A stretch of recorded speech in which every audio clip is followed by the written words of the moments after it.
Hello दोस्तों, स्वागत है आपका आपके पसंदीदा प्लेटफॉर्म पे।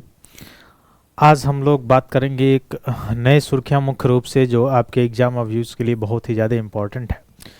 जैसे आपको पता होगा दोस्तों कि जी अभी कुछ समय पहले गवर्नमेंट ने डिजी लॉकर विकसित किया गया था। उसके बाद से अब एक नया लॉकर सिस्टम बनाने की जो है लॉन्च करने की बात की जा रही है, एंटिटी लॉकर की। ठीक है, आप बोलेंगे ये है क्या, एंटिटी लॉकर है क्या? देखिए, एक ऐसा सिस्टम होता है, मुख्य रूप से क्लाउड स्टोरेज है। क्या है? क्लाउड स्टोरेज है। तो क्लाउड स्टोरेज क्या होता है, अगर अगर आप जानने का प्रयत्न करें, क्लाउड स्टोरेज अगर पूछा जाए कि क्लाउड स्टोरेज क्या होता है, अगर देखा जाए कि जो क्लाउड स्टोरेज है वो क्या होता है, तो देखिए,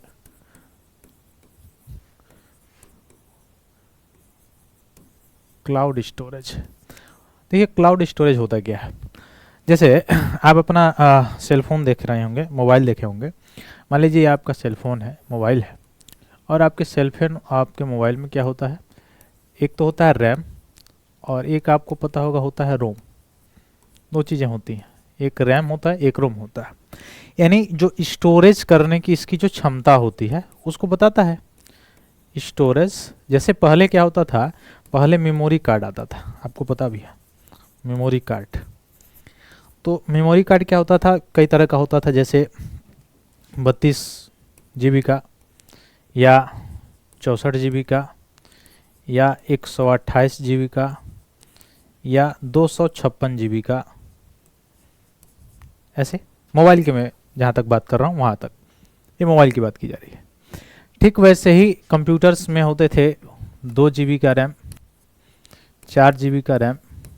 ये क्या दिखाता था, उसकी स्टोरेज क्षमता को दिखाता था। और ठीक एक्सटर्नल जो मेमोरी था, क्या था, एक्सटर्नल जो मेमोरी था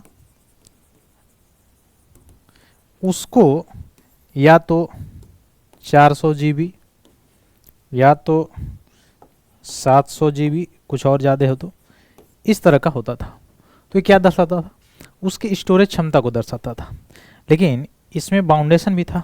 अब इसमें बाउंडेशन क्या था, बाउंडेशन ये था कि इससे अधिक, इससे ज़्यादा का अगर आपका डॉक्यूमेंट्स है, अगर आपका डॉक जो है इससे हाई का है, ज़्यादा का है, तो इसमें आपका डॉक जो है, जैसे आप मूवी जब भरवाते थे वगैरह, तो मूवी या फोटो अगर रखते थे आपके मोबाइल में, तो अगर आपका मोबाइल की क्षमता 32 GB का है और आपका स्टोरेज मेमोरी कार्ड जो है एक्सटर्नल मेमोरी वो भी 32 GB का है, यानी 32 64, तो 64 GB का है, तो उससे अधिक का अगर आपको डॉक्यूमेंट्स रखना होता था तो आप क्या करते थे, कहाँ रखेंगे? उससे अधिक का डॉक्यूमेंट्स अगर आपको रखना होगा तो आप कहाँ रखेंगे?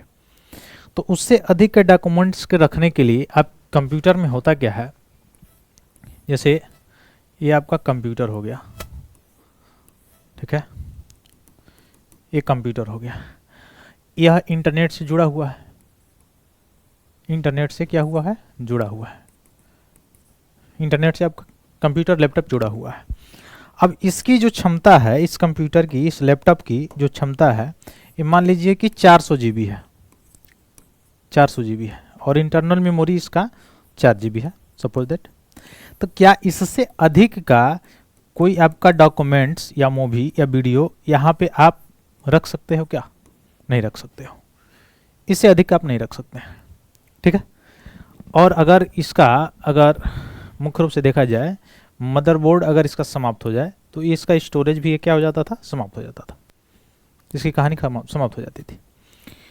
तो इसके लिए, इससे सुरक्षित करने के लिए, इसे सुरक्षित रखने के लिए कि अगर उससे ज़्यादा का, उससे हैवी और डॉक्यूमेंट्स है उसको रखना हो, अपना पर्सनल डॉक्यूमेंट्स अपने पास रखना हो, उसके लिए क्या विकसित किया गया, क्लाउड स्टोरेज सिस्टम। क्या विकास किया गया, क्लाउड स्टोरेज सिस्टम। अब ये जो क्लाउड स्टोरेज जो सिस्टम था, इसके संदर्भ में पहला निकाला था डिजी लॉकर। अब डिजी लॉकर क्या था, आपकी एक आईडी होगी, आपका एक प्रूफ आईडी होगा, आपका एक प्रोफाइल होगा, उसका पासवर्ड जो है वो आपके पास होगा, वो आपके ही बार बार पासवर्ड या बार बार आपके ही ओटीपी से, आपके मोबाइल के ओटीपी से क्या होगा, ये ओपन होगा, या आपके आधार नंबर से लिंक होगा, उसी से ये खुलेगा। अब यहाँ पे आप क्या कर सकते हो, यहाँ पे आप अपने डॉक्यूमेंट्स को रख सकते हो, जितना भी आपको आपका डॉक्यूमेंट्स है यहाँ पे अपलोड कर लीजिए। अब बाय द वे आपके मोबाइल से आपका पूरा डॉक्यूमेंट्स, आपके लैपटॉप से आपका पूरा डॉक्यूमेंट्स समाप्त हो जाता है, डिलीट हो जाता है, तो क्या होगा, बहुत ज़्यादा भी जीबी का है, तो आपका जो है मुख्य रूप से पूरा का पूरा डॉक्यूमेंट्स आप कहीं से भी डायरेक्ट जाके क्या कर सकते हैं, एक्सेस कर सकते हैं। अगर आपका आधार कार्ड या आपका OTP वगैरह आ रहा है, डायरेक्टली उसमें फिलअप करेंगे तो एक्सेस कर लेंगे। यानी उसके लिए आपको किसी डिवाइस की ज़रूरत नहीं पड़ी, आप केवल आपने अपना पासवर्ड डाला और आपने अपने डॉक्यूमेंट को क्या कर लिया, डाउनलोड कर लिया। अब वो कहाँ था, क्या आपके लैपटॉप में था, आपके लैपटॉप से तो डिलीट हो गया, आपके मोबाइल फ़ोन से तो डिलीट हो गया, लेकिन वो आप ही के सुरक्षा में है, कोई दूसरा उसको नहीं देख सकता है। तो कहाँ पे रखा गया, जहाँ पे वो रखा जाता है इंटरनेट पे, उसी को, वही कंसेप्ट जो होता है उसको क्लाउड स्टोरेज सिस्टम कहा जाता है। ठीक, अब आपको पता है जो बड़े बड़े कंपनियां हैं, जैसे MSME सेक्टर जो हो गया, लघु उद्योग हो गया, या जो बड़े बड़े इंडस्ट्रीज जो है, इंडस्ट्रीज ये हो गए, इन सारी चीज़ों में अगर आप जाएंगे तो यहाँ पे डॉक्यूमेंट्स का भरमार है, डॉक्यूमेंट्स बहुत ज़्यादा है, क्योंकि बड़ी बड़ी कंपनियाँ, छोटी छोटी कंपनियाँ, उसमें रोजगार से लेके एम्प्लॉयमेंट से लेके सारी चीज़, इसका लेखा जोखा है, सब इसमें भरा पड़ा है। अब इसमें अगर ये डिलीट हो गया तो फिर क्या होगा, कंपनी को नुकसान होगा कि नहीं होगा। ठीक है, चाहे आयात निर्यात से संबंधित कोई भी चीज़ हो गया, तो उसके लिए क्या करेगा, उसके लिए एक कंसेप्ट लाया गया है, ये एक प्रकार का क्लाउड स्टोरेज ही कंसेप्ट है। ठीक है, जहाँ पे आप अपने पूरे डॉक्यूमेंट्स के, MSME कंपनी है आपका, या इंडस्ट्रीज है ये लोग, या कोई रोजगार से रिलेटेड लोग हैं, वहाँ पे अपने पूरे डॉक्यूमेंट्स को क्या कर सकते हैं, इवन वीडियोज़ भी, इवन क्या है अपना वीडियोज़ भी, और खुद का आपका पासवर्ड होगा, वहाँ से आप फिर बाद में एक्सेस भी कर सकते हैं। ठीक है, तो इसीलिए ये मुख्य रूप से लाया गया है।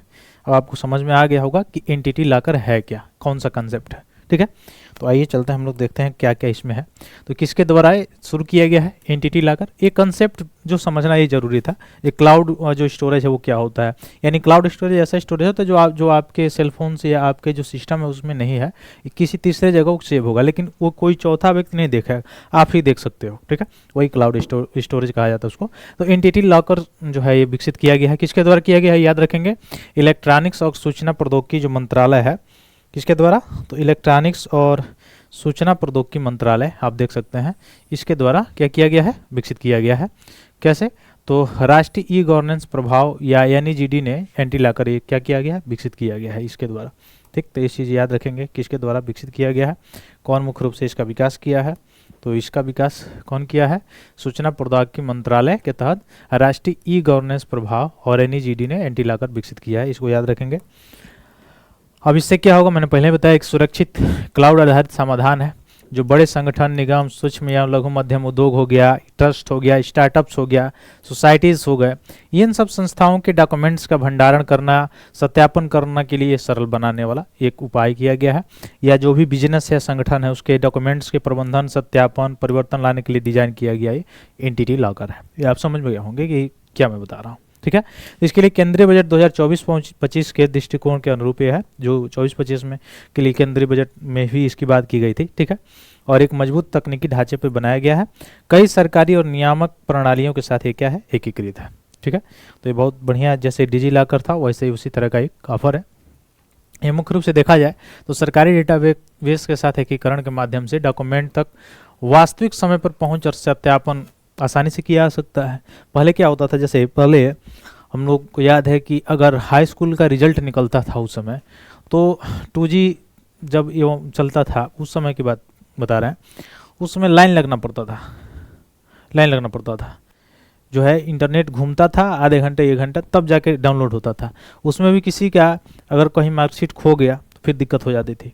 अब ये डॉक्यूमेंट आप कहीं पे यहाँ पे क्लाउड स्टोरेज पे सुरक्षित रख सकते हैं और उसके द्वारा फिर दोबारा आप डाउनलोड भी कर सकते हैं। ठीक है, तो संवेदनशील जानकारी की सुरक्षित, और ये भी बात है कि अगर आप अपना पासवर्ड भी भूल जाते हैं तब कि आपका जो आधार कार्ड है, आपका नंबर है, उसके द्वारा भी आप फॉरगेट करके फिर से दोबारा अपना पासवर्ड क्रिएट करके और फिर डाउनलोड कर सकते हैं उसको। तो ये सारी सुविधाएं हैं इसमें। आधार प्रमाणित भूमिका आधारित प्रबंधन है, 10 GB एनक्रिप्टेड क्लाउड स्टोरेज है, इसको याद रखिएगा। तो ये सारी चीज़ें हैं। और इसके क्या क्या फ़ायदे हैं, तो सभी जो डॉक्यूमेंट से संबंधित गतिविधियों पर नजर रखकर जवाबदेही सुनिश्चित करेगा ये, और समय और परिचालन संबंधी बाधाओं को कम करेगा। सरकारी जो संगठन है उनके साथ एकीकरण का काम करेगा मुख्य रूप से। और यह मुख्य रूप से कॉर्पोरेट मामलों के मंत्रालय या माल सेवा कर नेटवर्क जो GSTN है, या विदेशी व्यापार जो है, इन सब के साथ मुख्य रूप से एकीकरण का काम करेगा। या जो त्वरित ऋण आवेदन होता है, इसमें बहुत सारे समय लग जाते हैं। ऑनलाइन डिजिटल ही डॉक्यूमेंट से डिजिटल डॉक्यूमेंट आपने ट्रांसफ़र किया कोई कंपनी, उसके अनुसार जैसे उसको सुविधाएं देनी चाहिए, लाइसेंस देना है या मुख्य रूप से उसको लोन देना है, प्रोवाइड कराना है, तुरंत ही उसमें से, यानी कम समय की बचत होगी। तो सीधे सीधे निवेश भी क्या होगा, बढ़ेगा, और सीधे सीधे क्या होगा, रोजगार बढ़ेगा, उत्पादन बढ़ेगा, GDP ग्रोथ होगा। तो सब कहीं ना कहीं इकोनॉमिक में भी इसका क्या होगा, बेनिफिट देखने को मिलेगा आने वाले समय में। ठीक है,